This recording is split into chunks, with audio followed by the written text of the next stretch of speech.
उद्ध्वस्तांनी टोपलीवर लिंबू निघाले कोणाचं ऐकताय, कोणाचं कोण बोलतंय आणि कोणाचं ऐकताय? झालं किती वेळा त्याच्यावर बोलायचं? देवेंद्र फडणवीस अजून वर्षा बंगल्यावर का जात नाही, हा मारुती कांबळेचं काय झालं यासारखा आमचा प्रश्न आहे. इतके महिने झाले मुख्यमंत्री पदाची शपथ घेऊन, पण मुख्यमंत्री पदाचं जे अधिकृत निवासस्थान महाराष्ट्राचं आहे तेथे अद्याप आमच्या राज्याचे लाडके मुख्यमंत्री देवेंद्र भाऊ फडणवीस ते अद्याप राहायला का जात नाही. आणि मी असं ऐकलं आहे, मुख्यमंत्री असं म्हणतात राहायला गेलो तरी तिथे मी झोपायला जाणार नाही. म्हणजे काय प्रकार आहे? अख्ख्या महाराष्ट्राला चिंता लागून राहिली, त्याचं उत्तर या लिंबूवाल्याने द्यावं. हे जे लिंबू सम्राट आहेत शिंदे गटात सगळे लिंबू मिरची, माझ्या असं कानावर आलेलं आहे की बीजेपीच्या अंतस्थ गटामध्ये अशी चर्चा आहे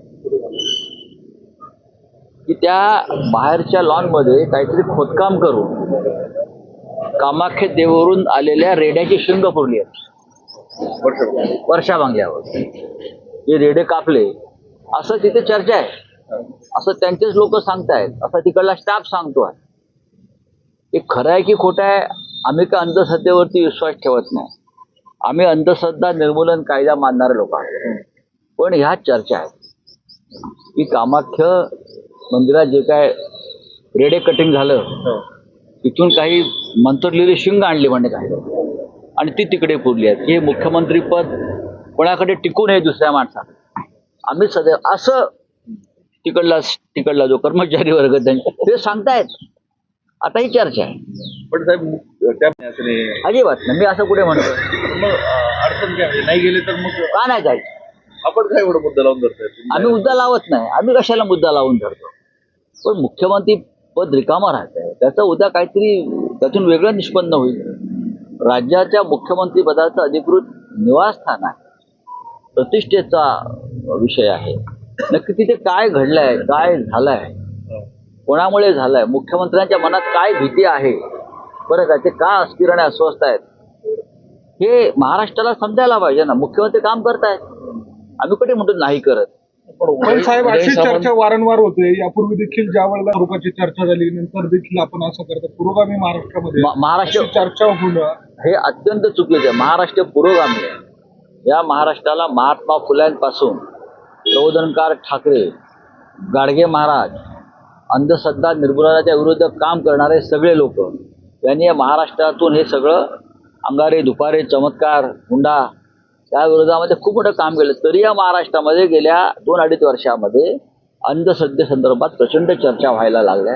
हे अत्यंत चुकीचं आहे. नंतर का माहिती या निमित्ताने त्यांना संसदेत यावं लागतं. महिने संसदेमध्ये येत नाहीत. शेवटी प्रधानमंत्र्यांनी लोकसभा असेल, राज्यसभा असेल किंवा गृहमंत्र्यांनी सातत्यानं संसद काळामध्ये अधिवेशन चालू असताना संसदेमध्ये यायचं असतं. विरोधी पक्ष काय बोलतोय त्यांचं म्हणणं ऐकायचं आहे, खासदारांच्या प्रश्नांना उत्तरं द्यायची असतात. पण गेल्या 10 वर्षामध्ये ही परंपरा मोडीत काढली. पंडित नेहरूंवर टीका करतात मोदीजी, पण पंडित नेहरू पासून इंदिरा गांधीपर्यंत, नरसिंह राव साहेब आम्ही बघितलंय, मनमोहन सिंग संसदेमध्ये पूर्ण वेळ बसत होते आणि संसदीय लोकशाही अशा पद्धतीनं बळकट करण्याचं काम करत होते. दुर्दैवानं आज संसदेची इमारतही बदलली त्यांनी. त्यांच्या सोयीनुसार लग्नाच्या हॉलमध्ये संसद भरवता जाता येणार, बँकेट हॉल सारखं जायचं आणि सरकार सुद्धा नसतं. पण आज या निमित्तानं ते येत आहेत, ऐकतील लोक, आम्ही चाललो ऐकायला. उद्धव साहेबांनी मुख्यमंत्री पद सोडल्यानंतर ज्या वेळेला नाही, त्यांची जादू दम असू त्यांनी करत राहावं. ते जर अंधश्रद्धा पाळत असतील, ते कोकणातलेच आहेत ना, ते कोकणातलेच आहेत. त्याच्यामुळे त्यांच्याकडे तशी जर का ताकद असेल तर त्यांनी जादू करत राहावं आणि आम्ही आमच्या पुरोगामी विचाराने ती जादू मोडून काढू. राऊत साहेब, राहुल सोलापूर